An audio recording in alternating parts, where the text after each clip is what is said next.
Guys ഇതാ റഷീദ്ക്ക് ഇല്ലാതെ ഞാൻ പിടിച്ചുകൊണ്ട് വന്നേ.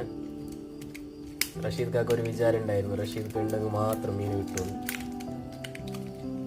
ആ ചിന്ത ഇല്ലാതാക്കിയതാ. കൊഞ്ച് കിട്ടീന്, അതേപോലെ കരിമീൻ, നല്ല പടക്കുന്ന കരിമീനും, പിന്നെ കുറച്ച് ഞണ്ട്. ഞണ്ടുണ്ട്, ചെറുതുമുണ്ട് വലുതുമുണ്ട്. ഓക്കെ, വേറെന്ത്? അപ്പോൾ എല്ലാവരും ചാനൽ സബ്സ്ക്രൈബ് ചെയ്യാം.